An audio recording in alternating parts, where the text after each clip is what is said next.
Today we're testing a huge variety of both cheap and expensive parts for a C5 Corvette. Starting off with this right here. These are the cheap $200 Amazon racing seats, and these are Corbeau Evo X's that are specifically designed for C5 and C6 Corvettes. Now these are the $200 Amazon racing seats that I purchased over 2 years ago. Now they don't come with brackets, and you have to manually drill them, and you have to buy them separately. Once they are in the car, however, you have to put the recline button on the opposite side, so on the inside, so it's really challenging to try to get your hand inside of there to recline these seats. Now the other thing about these Amazon racing seats is they are pretty dang comfortable and they serve the job quite well. They look nice, however, mine only lasted 2 years before it snapped in half while trying to recline it. So I highly do not recommend these for safety purposes. And these are Corbeau Evo X's, and they come so easy to install. Corbeau makes brackets for so many different makes and models. They come straight to you, they line up perfectly. It's simply 4 bolts and use your factory hardware and you're ready to rock. I had these ones custom made by Corbeau, which you can do with the link down in the description below. You can make all types of different customizations and they will ship them right to your front door. Let's get them installed and see how they drive. It's as easy as taking out some of the already supplied bolts that are inside of the bottom of it using a 6mm hex. You take all 4 of them out and they line up perfectly with the included bracket, and then they perfectly go in to the car with your factory hardware. It's incredible how easy it is to install these seats. And this is our first initial test drive with our brand new Corbeau seats. Now the Corbeau seats are a fixed back seat like I brought up earlier, and the driving position is a little bit on the aggressive side. However, it's still very comfortable. I can easily drive this car for a long period of time, so I was a little bit scared about the whole fixed back thing, but after driving it, I'm pretty pleased with it. Taking them around some corners, they hold you into position quite well. They feel really good, they're very planted, and they're a little bit more firm, not as squishy as those cheap Amazon seats. I'm very happy with the overall quality fit and finish of these seats. They were very easy to install, and it feels really good, even with rocking a harness through the middle of them. Highly recommend. Let's move on to the next one. Now that we're all done with the interior, let's head to the outside, and we're gonna start off with the running lights. On my car, I went the cheap route with running lights. So you can actually pick up these housings on Amazon right now for around $58. On top of that, I also purchased some LED bulbs for both the parking lights as well as the daytime runner. That means that for the daytime runner, I actually still have a white bulb. I do not have a bulb that flashes from an amber back to a white bulb. So this is technically illegal right now when it comes to a turn signal sake. All invested, these lights cost about $100. We're gonna double the price and see what a set of $200 running lights looks like. Rather than going the Chinese route, these ones are from Vet Lights. So Vet Lights is going to be supplying these running lights that we're gonna be using. What is included is an all-in-one housing. So we're not dealing with actual individual bulbs anymore. When we double the price, we actually have LEDs that are all built in all the way around.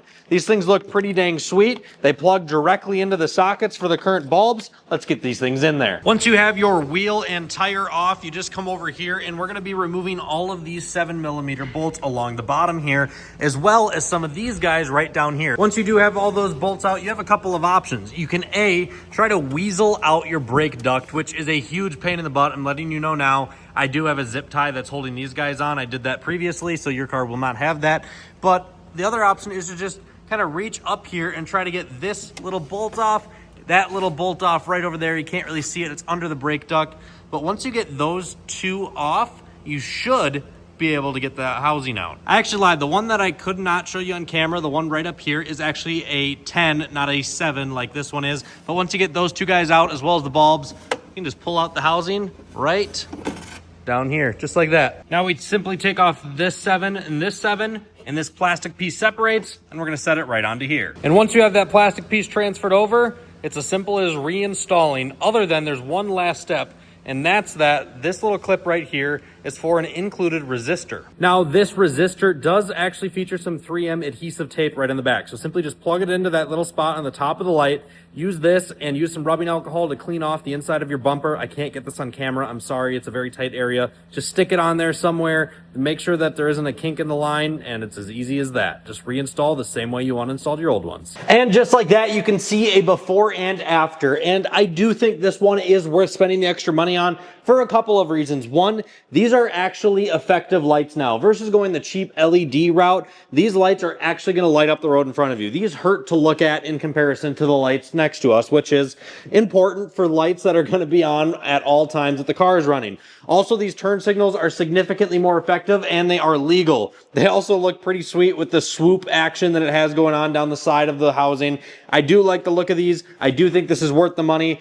It is the main light that is on whenever the car is running and you're going down the road. I think this one's important. Let's move on to the back. And around back, we're going to be talking taillights. These are the Vetlights laser LED taillights. You have the availability to use just the circle, just the line, or the circle with the line in the center at any time. However, you can also see all these individual LEDs in the center, and that's what acts as your brake light. These taillights come in 3 different colors. You can get them in red, you can get them in white, and you can get them in smokes like the ones that are shown right here. And these lights come in at $325. However, there is a much more expensive option out there. And from the same company right here at double the price, $650. From Vetlights, the Infrared taillights, the Infinity taillights. It is definitely quite the unboxing experience compared to the laser LEDs, which come in the exact same box that we saw when we unboxed those front markers. Of course, I don't have that box with me anymore, as I've had them on the car for a few years now, and they've worked completely flawlessly. As I take these out of the box, the packaging is definitely quite a bit better than the previous taillights, and it looks like we now use a clip system opposed to screws. So the old taillights are just put in with the factory screws.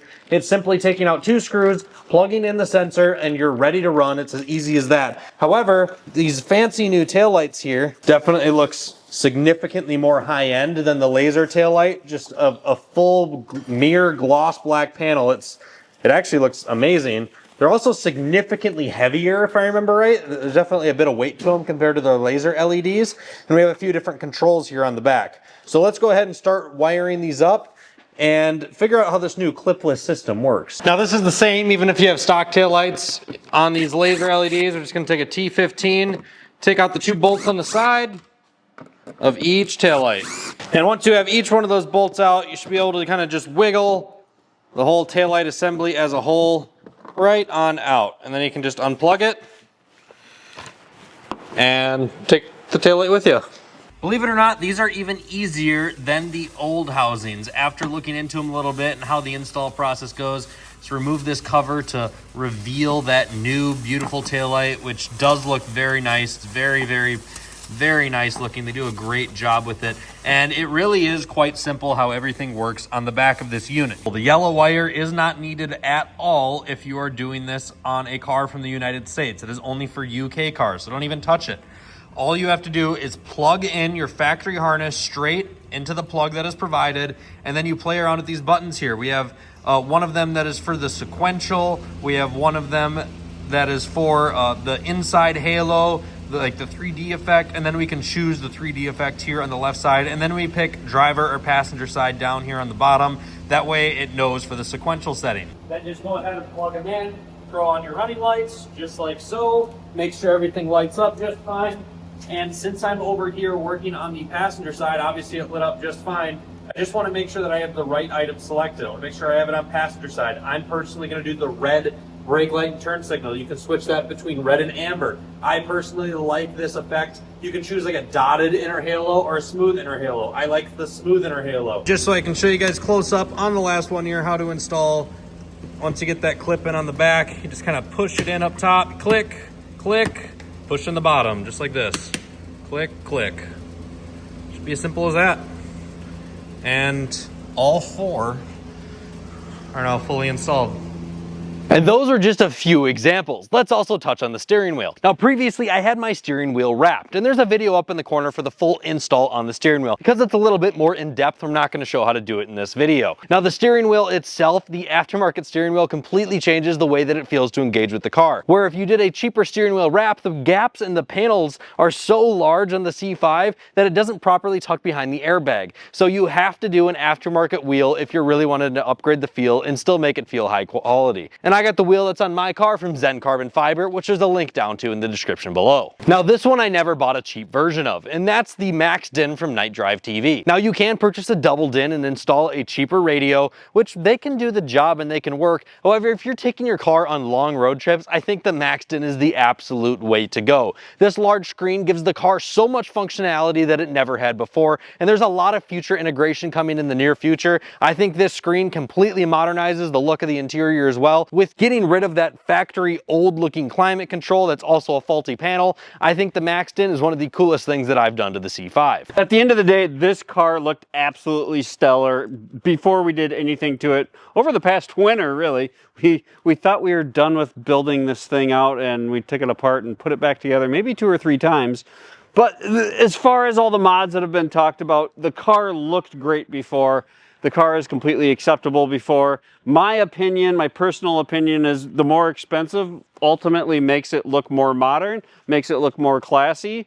But there's nothing wrong with any of the previous mods either. Except for the seats, that is, because I felt like we were going to die anytime we drove in those. So actually having a nice set of seats than the ones we put in are from Corbeau, which absolutely incredible. You actually feel safe driving the car compared to when we had the Amazon seats in. After making the mistake myself of purchasing those cheap, crappy Amazon seats that I had previously, I can confidently say if I could go back in time, I would buy the Corbeaus originally. They're just such high quality seats. The leather, the material, the fit and finish is so much higher than those ones from Amazon. And you cannot beat the fact that you need to spend money on safety. It is very important that you invest the money into having a safe vehicle. And I am very confident if I were to get into the accident with the Corbeaus that my body would be in better shape than it would be with those Amazon seats. The fact that that seat snapped in half on me in a year of driving, I mean, just imagine if you were to be in a collision and it had that same build quality. The things that it would do to your spine would not be good. So I highly recommend Corbeau. And they have an entirely custom lineup that you can 100% customize yourself. So be sure to check out the link down in the description below, because I had no idea that Corbeau did this, allowing you to custom design the seat any way that you want. Their team is very talented and they can make anything you can think of in any color you want, any design. It's very impressive, and I'm very happy with the Corbeaus. Thank you guys so much for watching this video today here on Performance on Wheels. It was a lot of fun taking this car apart, putting it back together, and doing it again with both cheap and affordable parts and higher end and expensive parts. And I can confidently say I would do it with the more expensive parts on the particular parts that I chose. In almost every way. The taillights are acceptable to go cheap. The running lights, I guess, are acceptable to go cheap for sure. But I most definitely am happier with the more expensive product in the end. Let me know what your favorite one is down in the comments below. We can't wait to see you guys next time.